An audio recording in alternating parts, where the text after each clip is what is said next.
오늘은 일어나 걸으라라는 제목으로 하나님 말씀 증거하도록 하겠습니다.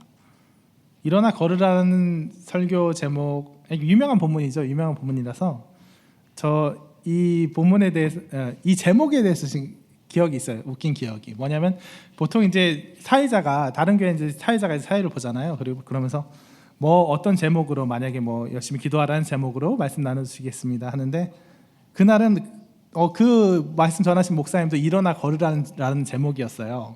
그러니까 그 사회 보시는 분이 항상 그러신 적이 없는데, 그때만 자기도 모르게 오늘 목사님께서 일어나 걸으라 라는 제목으로 말씀 나눠주시겠습니다. 자기도 모르게 연극적으로, 되게 웃긴 줄 알았는데 별로 안 웃기네요. 연극처럼 얘기하시는 거예요. 저는 그게 되게 재밌었거든요. 그만큼 그 되게 무뚝뚝하신 분이었는데, 그분마저 그렇게 자기도 모르게 연극적으로 나오게 할 만큼 이 본문이 힘이 있고 살아 움직이는 생명력이 있는 그런 본문인 것 같습니다. 네. 별로 분위기를 풀고자 얘기했는데 별로 원하는 효과는 못 얻은 것 같아요. 빨리 본론으로 들어가겠습니다. 자, 고난을, 인생을, 이제 목회를 하면서 이제 교육자로서 성도들과 상담을 하다 보면, 고난을, 인생을 내가 잘 살고 있는지 아닌지 그 바로미터로 생각하시는 분들이 너무나도 많은 것 같아요. 목사님, 저는 하나님 앞에서 잘 살려고 하는데 왜 이리 고난이 많을까요? 제가 잘 살고 있는 게 많을까요? 있는 게 맞을까요? 제가 혹시 기도가 부족해서, 혹시 죄를 많이 지어서 신앙생활을 바로 하고 있지 않아서 이런 고난이 있는 게 아닐까요? 라고 물어보시는 분이 의외로 많아요. 극기야는 더 미시적으로, 더 구체적으로 들어가서 본인이 어떤 특정한 일을 하려고 하는데, 그러려고 할 때마다 문제가 생긴다. 그러면 이건 하나님의 뜻이 아닌가 보다. 이렇게까지 구체적으로 생각하는 경우가 있어요. 예컨대 어떤 집사님이 있는데, 고성 3차 선교 때부터, 정말 그러니까 작년 겨울 때부터 3차, 4차, 5차 계속 엄청나게 가고 싶어 하셨어요. 그래서 등록도 하시고 저한테 와서 꼭 이번엔 가겠다고 약속하시고 그랬는데, 정말 번번이 선교 가기 직전에 뭐 큰일이 생기는 거예요. 직장에서 일이 생기고, 가정에서 일이 생기고, 애가 아프고, 교통사고가 나고. 그러니까 제가 옆에서 보기에도 이거는 그냥 말만 했다가 핑계 대는 게 아니라 진짜 가고 싶은데 번번이 이렇게 안 되는구나 라고 생각될 정도로 그런 일들이 생겨요. 그래서 하도 이러니까 그분이 저한테 물으시는 거예요. 하나님께서 제가 고성선교 안 가기를 원하시나요? 이렇게 묻고, 마치 다윗 성전 짓지 못하게 한 것처럼, 분이 무슨 다윗급 된 것처럼, 다윗 성전 못 짓게 하신 것처럼 저한테는 고성선교 말고 다른 데 가라는 뜻이 아닌가, 이렇게 물으시더라고요. 그래서 저는 단호하게 아니라고 말씀드렸습니다. 그리고 그 분에게 이렇게 말씀드렸어요. 고난은 우리 인생을 평가할 수 있는 바로미터가 아닙니다. 고난이 많은 길로, 하나님의 뜻으로 가면 고난이 없어지고, 하나님의 길을 벗어나기 시작하면 고난이 생기고 울타리가 생기고, 그런 게 아니에요. 하나님의 길은, 하나님의 인도하심은, 우리가 하나님의 능력대로 살고 있다고 했을 때 우리 인생의 고난과 어려움이 없어지는 그런 편안한 길이 아닙니다. 고난과 하나님의 인도하심은 별개 문제예요. 그리고 오히려 꼭 들어맞진 않아요. 꼭 들어맞진 않지만, 많은 경우에 우리가 하나님의 능력대로, 하나님의 인도하심대로 살아갈 때, 그 능력을 힘입었을 때 고난은 오히려 늘어나는 경향이 있어요. 오히려 더 심해지는 경향이 있어요. 얼추 그렇습니다. 그것은 왜 그러냐면, 우리가 하나님의 인도하심 가운데 있다는 것은, 하나님께서 우리에게 올 고난들 모두 막아주시고, 갈 길에 방해물들 다 치워주시고, 그냥 탄탄계로 평안하게 룰랄라 가라, 이렇게 하는 게 하나님의 인도하심이 아니기 때문이에요. 하나님의 보호하심은, 우리가 하나님이 펼쳐두신 우상 가운데 비 한 방울 맞지 않고 편안히 머물러 있게 하심이 아닙니다. 그것은 오히려 우리를 바깥으로, 고난이 있는 삶의 문제 속으로, 세상의 시련과 방해의 폭풍 속으로 등을 떠미는 손길이에요. 그냥 여기 편안히 앉아있으면 안 될까 하고 우리가 게으름이 날 때 억지로라도 일어나 걸으라 하고 명령하는 음성이고, 하나님의 능력이 없을 때는 그저 평안해 보이고 평온해 보이고 진짜 무사한 일해 보이지만, 하나님의 능력이 있을 때는 오히려 이것저것 다 문제인 것이 드러나고, 고난이 생기고, 가만히 앉아있을 수 없게 만드는 것이 바로 하나님의 능력이에요. 하나님의 능력, 그 인도하심은 불난의 불씨고, 내가 화평이 아니라 검을 주러 왔다고 하셨을 때 그 검입니다. 하나님의 능력은 우리에게 고난을 없애는 게 아니라 오히려 고난을 갖다 줘요. 그리고 다만 그럴 때 고난을 이길 수 있는 힘을 주시는 겁니다. 그리고 그 고난 가운데, 고난을 이겨나가는 가운데 기쁨과 평안을 주시는 거예요. 하나님의 능력은 고난을 없애는 능력이 아니라 고난을 이기는 능력, 그 이겨내는 가운데 기쁨과 평안을 주시는 능력입니다. 오늘 본문을 살펴보면서 계속 이야기하겠습니다. 오늘 본문에는 걷지 못하는 한 사람이 나옵니다. 이 사람은 나면서부터 걷지 못한 사람이에요. 후천적으로 걸어 다니다가 후천적으로 그렇게 된 사람이 아니라 나면서부터, 처음부터 그랬습니다. 단 한 번도 걷는다는 게 무엇인지, 어떤 느낌인지 경험해보지 못한 사람이에요. 그러니까 이 사람에게 걷는다는 거는 내가 걸었다가 못 걸어서 너무나도 안타까운, 정말 가슴 절절한 상실이고 너무 되찾고 싶은 그 절절함이 아니고 어떻게 보면 그냥 막연히 부러운 것일 수 있어요. 한 번도 경험해보지 못했기 때문에, 그의 인생은 늘 그러했기 때문에 어쩌면 그 사람에게 있어서 걷고 싶다, 이 갈망은 우리가 생각하는 것처럼 그렇게 뜨겁지만은 않았을지도 몰라요. 그에게 있어 걷지 못한다는 그 문제는 그렇게 크고 생생한 문제, 고난은 아니었을지도 모른다는 뜻이에요. 태어나서부터 걷지 못했으니 그게 당연한 줄로만 알고 자기에게 주어진 삶을, 그 거지의 생애를 그저 묵묵히 감내할 뿐이었을지도 모른다고 저는 생각합니다. 9월 거리가 좀 좋은 날에는 그나마 풍성한 음식 먹을 수 있어서 기쁘고, 그렇지 못한 날에는 줄임배를 움켜쥐고 그저 일찍 잠을 청할 수밖에 없는 그런 인생을 그저 그는 평온하다, 족하다고 여기고 있었을지도 몰라요. 그의 인생은 내가 이제 다시 걷고 싶다, 뛰고 싶다는 생각조차 못하고 그저 그의 굳어진 두 다리처럼 그 자리에 머물러서 굳어져 하루하루 소비되고 있었을지도 모릅니다. 저는 이 맥락을 어디서 보냐면 2절에서 봐요. 나면서 못 걷게 된 이를 사람들이 메고 오니 쭉쭉 가서 성전문에 두는 자랑. 이 사람은 성전문에 앉아서 구걸하는 사람이 아니에요. 성전문에 앉아 구걸하도록 사람들이 메고 와서 거기 두는 자예요. 거기 있는 사람이 아니라 남들이 거기 두는 사람입니다.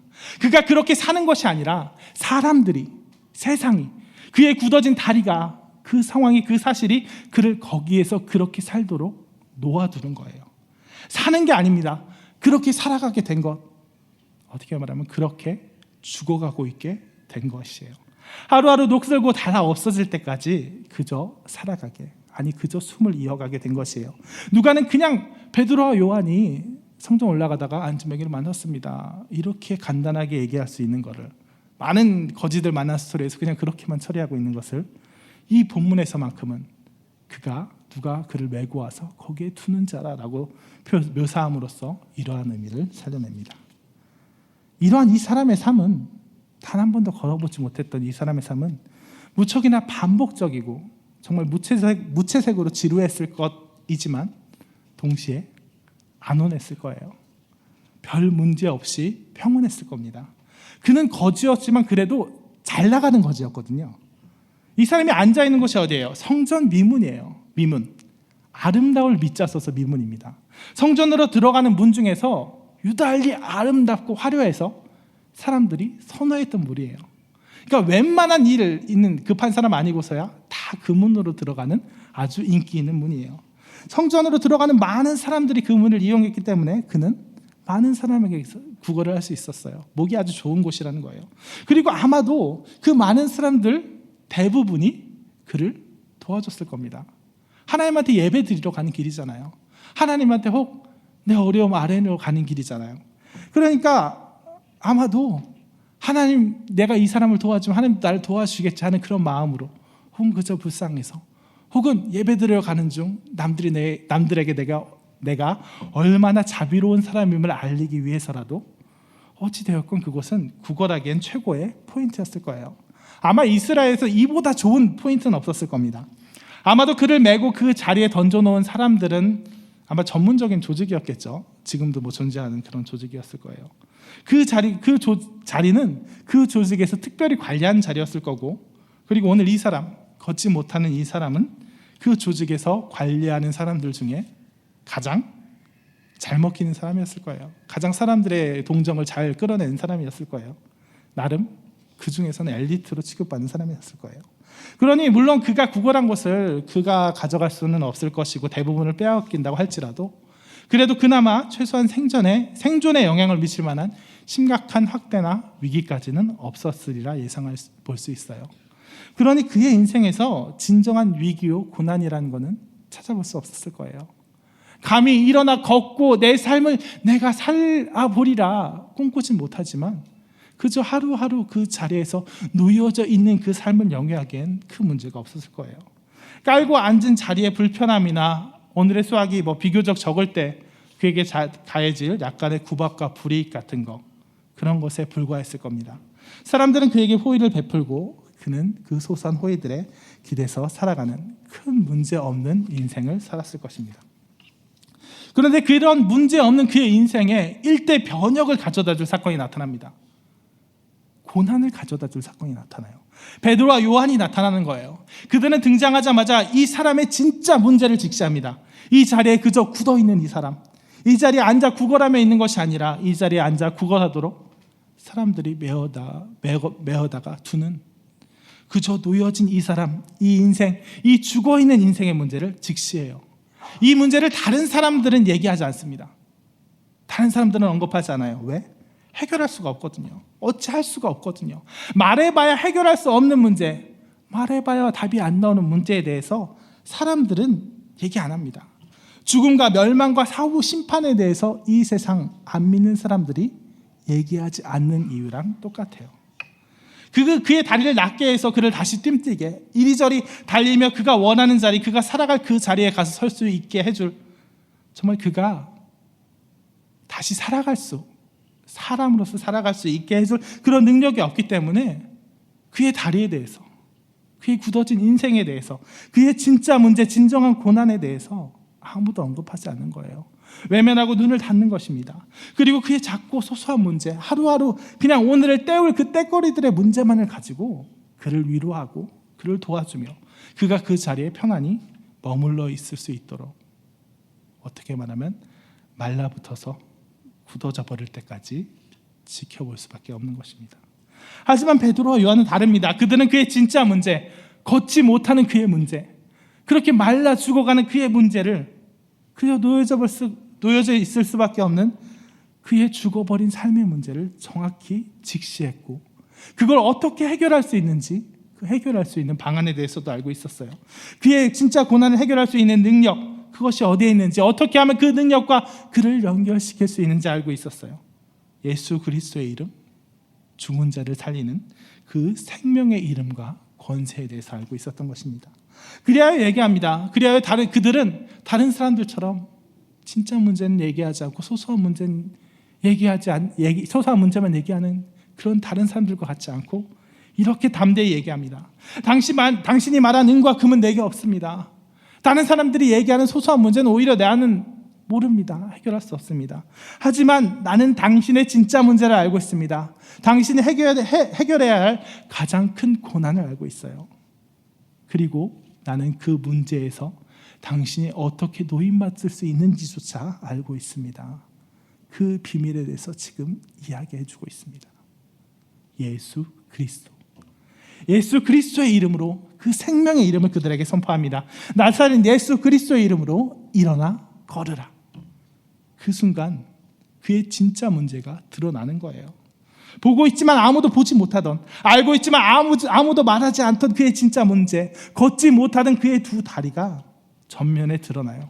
모두가 쉬쉬하던 그 문제가 불거지는 겁니다. 모든 이들은 그의 걷지 못하는 다리를 당연시 여기고 그 스스로도 그렇게 여기지만, 그래서 모든 이들과 그 스스로 또한 그냥 거기 가만 앉아 있으라, 사람들의 작은 호의에 기대어 살아가라 위로하지만, 베드로와 요한은 예수 그리스도의 이름으로 그의 굳어진 두 다리를 직시하라고 얘기하는 거예요. 그의 굳어진 두 다리를 딛고 단 한 번도 곧게 서보지 못한 그 몸을 곧게 세우라고 명령하는 겁니다.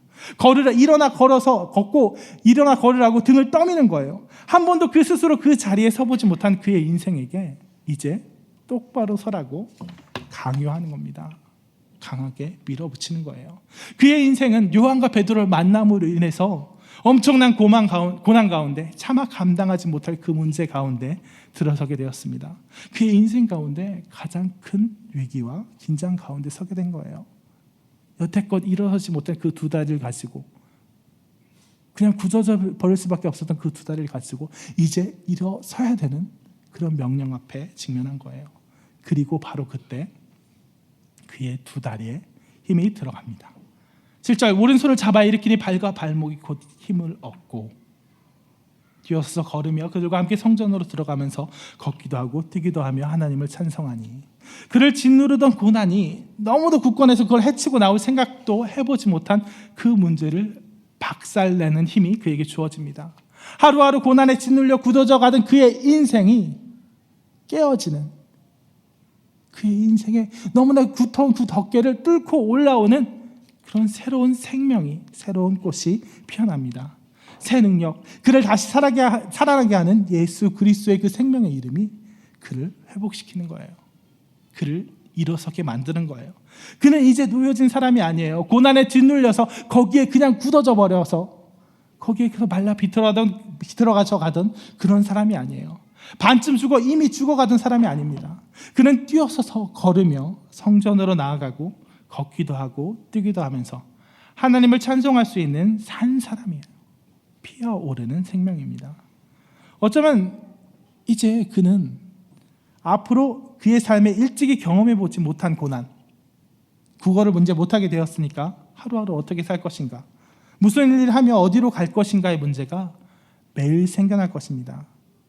그는 여태껏 공평무사한, 정말 공평무사한 아니죠, 평온무사한 그런 삶 대신 복잡하고 나날이 고난에 직면해야 될 그런 삶을 살게 될 것입니다.